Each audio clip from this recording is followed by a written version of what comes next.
Herkese merhaba arkadaşlar. Uzunca bir süredir sizlerle birlikte sesli bir ürün inceleme yapmadık. Bu videomuzda sizlerle birlikte bir ürün inceleme yapacağız. Elimde bir multimetre görüyorsunuz arkadaşlar. Görünüşte standart bir multimetreye benziyor. Öncelikle fiziksel özelliklerinden bahsetmek istiyorum. Bakın burada bir tane Type-C şarj girişi var. Yani bunu şarj ederek kullanıyorsunuz. Burada normal bildiğiniz çıkışları var. Kutu içeriğinden bu şekilde silikon kabloları da geliyor arkadaşlar. Buraya kadar standart bildiğiniz multimetrelerle aynı, ancak bu noktadan sonra diğer multimetrelerden ayrışmaya başlıyor. Öncelikle şöyle açalım arkadaşlar. Cihazımızın renkli bir ekranı var.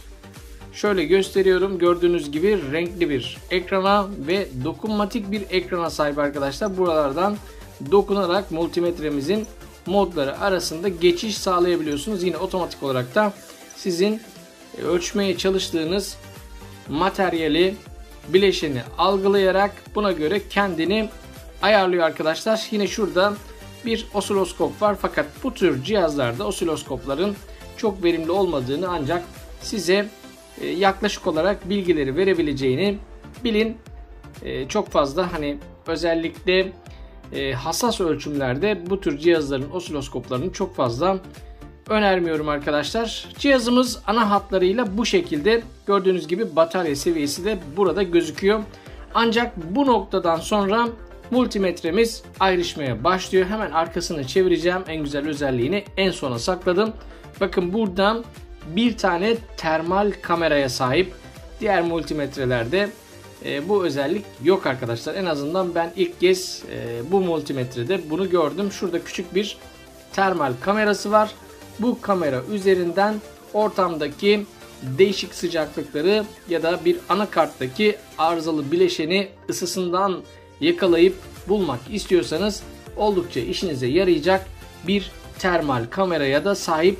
Bu multimetreyi diğerlerinden ayıran en büyük özelliği bu. Gelin termal kamerayı yakından inceleyerek başlayalım.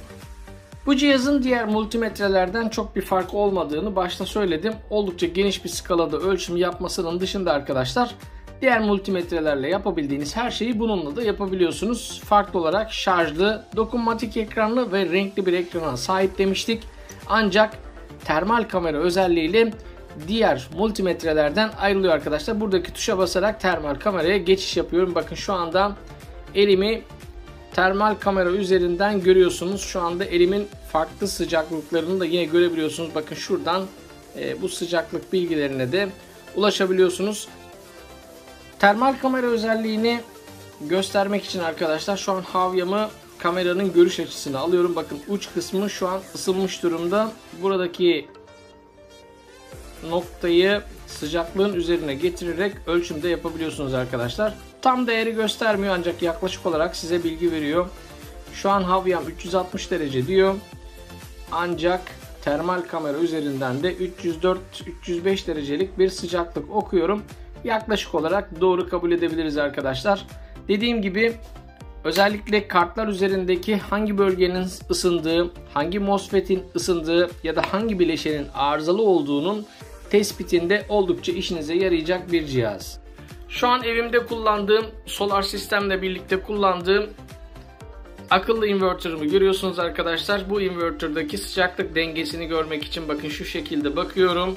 Gördüğünüz gibi odaya göre, duvara göre daha sıcak. Bakın havalandırma ızgaralarının olduğu yerden bir ısı geldiğini de görebiliyorsunuz. Şu anda inverter'ım güneş enerjisinden şarj modundan. Bununla ilgili bir videoyu da gelecekte sizlerle paylaşacağız. Ve inverter'daki ısı dağılımını da bu şekilde görüyoruz. Bunu farklı yerlerde kullanabilirsiniz. Sadece elektronik bileşenlerin arızalarının tespitinde değil, evinizdeki ısı kaçaklarının tespitinde ya da arabamızın motorundan nerelerin daha sıcak olduğunu görmek için kullanabilirsiniz. Hatta ve hatta arkadaşlar bunu geceleri evinizde bulunan fareleri tespit etmek için bile kullanabilirsiniz. Çünkü ısıya duyarlı olarak çalıştığından gözünüzle fark edemeyeceğiniz şeyleri sıcaklığı üzerinden yakalayabilirsiniz arkadaşlar. Gerçekten güzel bir ürün. Farklı bir test yapacağım arkadaşlar. Şu an normal kamerayla bakıyorsunuz. Bakın şu an silikon pedin üzerine elimi bıraktım. Ardından elime aldım. Herhangi bir faaliyet ya da değişiklik görmüyorsunuz. Herhangi bir iz yok.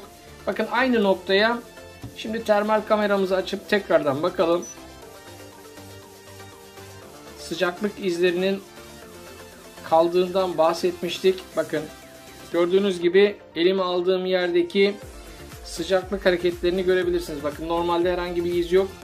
Ancak biraz önce elimi koyduğum yerde parmaklarımın ve elimin izi gözüküyor arkadaşlar. Çünkü oraya ısı bıraktı. Bakın aynı işlemi tekrarlıyorum şu anda. Bakın silikon pedi aldım. Elimin izi gözüküyor arkadaşlar. Bu şekilde ortamdaki sıcaklık izlerini takip edebilirsiniz. Bakın şöyle tekrar gösteriyorum. Şu an normal kamerayla bakıyorsunuz. Herhangi bir şey yok.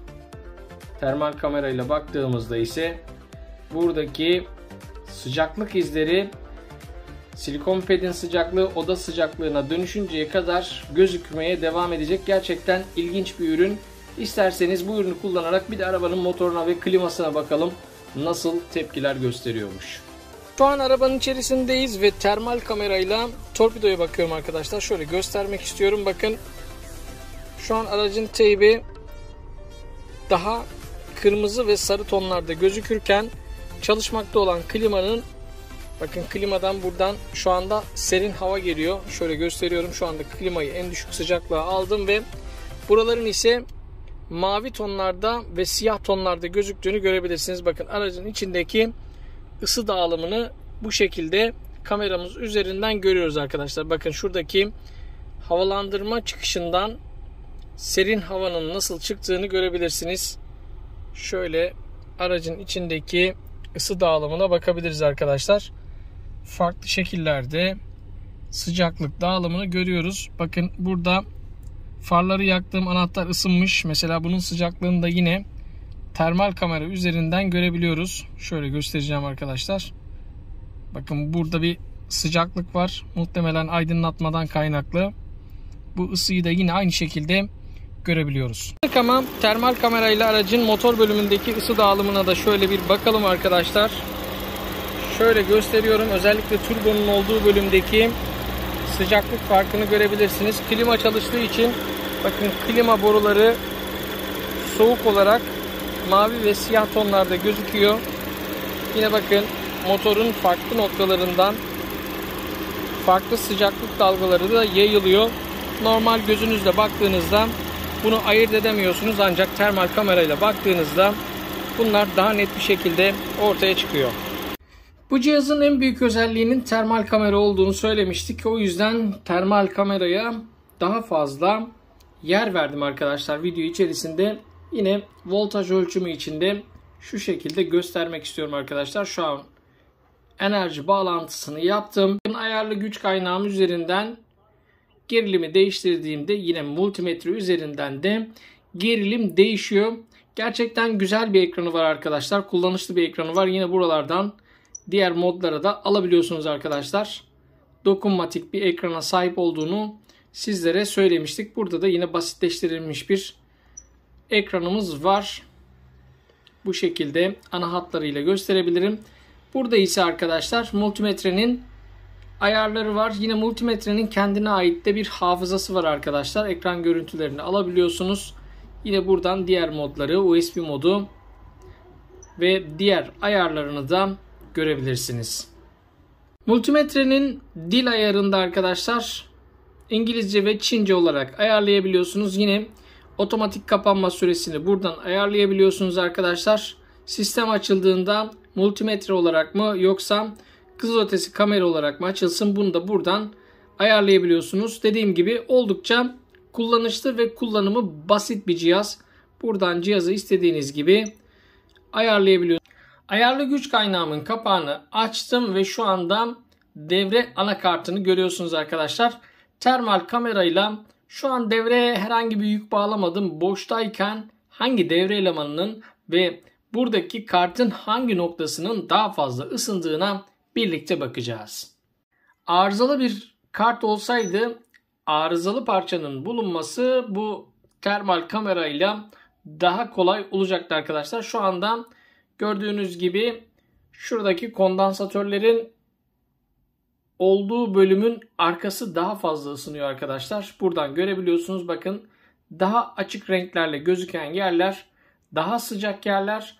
Koyu renklerle gözüken yerler ise diğerlerine göre nispeten daha soğuk noktalar. Yine buradan da arkadaşlar sıcaklık bilgisini alabiliyorsunuz. Hemen şöyle arka tarafını çevirip kartın arka kısmını da sizlerle paylaşmak istiyorum. Şu anda normal gözümüzle baktığımızda normal bir şekilde görüyoruz. Ancak termal kamerayla baktığımızda ise işin rengi biraz daha değişiyor.